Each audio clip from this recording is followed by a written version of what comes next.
आज से आज की बात का शो आप देख सकेंगे 8:30 बजे से। काकोली घोष दस्तीदार दो चुनाव से तकरीबन 3-4 महीने पहले से बीजेपी के लोगों के संपर्क में थी, और क्योंकि वो अपनी निराशा बार बार जताती थी और एकदम निराश होकर बीजेपी के नेताओं के संपर्क में रहती थी। फिर बहुत सारे मैसेजेस वो बताती थी, इन्फॉर्मेशन पास करती थी कि कैसे ये लोग प्लान कर रहे हैं, वोट रिगिंग का क्या प्लानिंग कर रहे हैं। तो बहुत सारे इन्फॉर्मेशन टीएमसी से जो आती थी, उस इन्फॉर्मेशन के बाद बीजेपी के लोग शिकायत करते थे चुनाव आयोग से, और तब चुनाव आयोग उन पहलुओं पर भी ध्यान देता था क्योंकि वो सिस्टम में थी तो वो ज़्यादा जानती थी काकोली की टीएमसी के लोग कहाँ कहाँ क्या क्या करते हैं, और ये पार्टी वाली चीज़ें तभी तय कर ली गई थी। लेकिन इसमें दिलचस्प ये है सौरभ कि जब कल भूपेंद्र यादव जी के घर पे ये सभी सांसद गए तो सबको नहीं पता था कि ऐसा हो रहा है।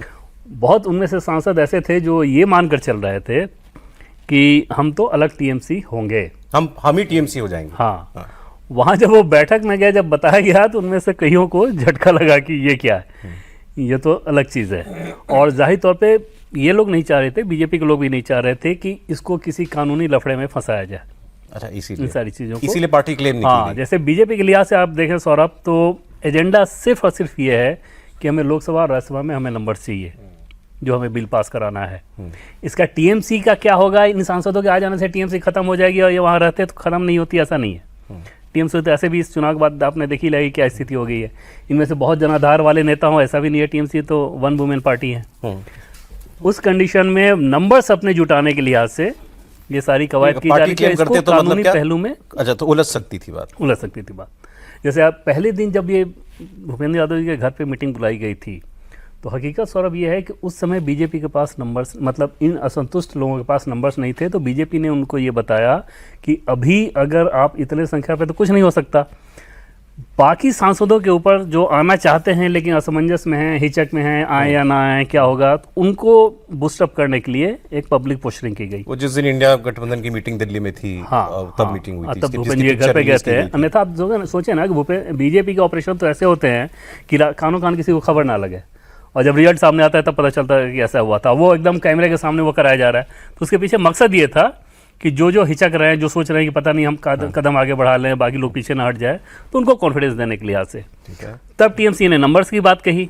जब टीएमसी ने नंबर्स की बात कही, उसके बाद ये काम हो गया। जब नंबर्स आ गए तो टीएमसी ने ये कहना शुरू किया कि इनको मर्ज करना पड़ेगा।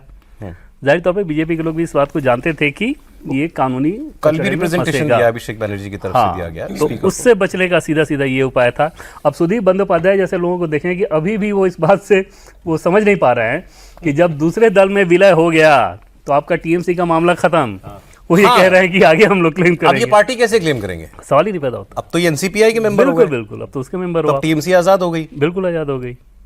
नहीं तो वो इस बात को नहीं, लेकिन सुदीप बंदोपाध्याय ने तो कल निकल के स्पीकर से मिलने मीटिंग के बाद ये कहा बोले कि आगे हम लोग करेंगे। ये फर्स्ट स्टेप है और सेकंड स्टेप में हम लोग पार्टी क्लेम करेंगे। लेकिन जब पार्टी में हो ही नहीं तो पार्टी क्या क्लेम? अभी तो सांसद ही आए ना सिर्फ सर, विधायक तो टीएमसी क्लेम कर ही सकते हैं। जो विधायकों को भी आना पड़ेगा। नहीं, विधायकों को क्यों आना पड़ेगा सर? बिल्कुल आना। देखिए 10th शेड्यूल बहुत क्लियर है, कोई उसमें भ्रम नहीं है।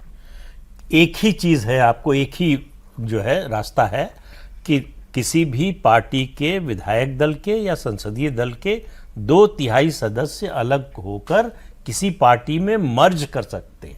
इधर शिवसेना अलग एनसीपी गुट नहीं मॉडल बनाएंगे। शिवसेना एनसीपी मैं एक चीज बता रहा हूँ, आप वो तो पार्टी क्लेम कर लिया ना, वही करेंगे ना। ये नहीं, वो उस स्टेज से निकल गए ना, सांसद निकल गए। विधायक, हाँ, विधायक तो है। मैं विधायक की बात कर रहा हूँ और 10th शेड्यूल देखिए नहीं, ये जो ऐसा है कि कानून इन्होंने है अभी ना, क्लेम किया नहीं है। नहीं किया है, किया नहीं है। अगर लेकिन आपने अभी स्पीकर को लिखकर दे दिया तो आपको मर्ज करना पड़ेगा। नहीं, ये कोई आवश्यक नहीं है सौरभ जी। 10th शेड्यूल इस मामले, देखिए इस कानून का नाम है दल बदल कानून।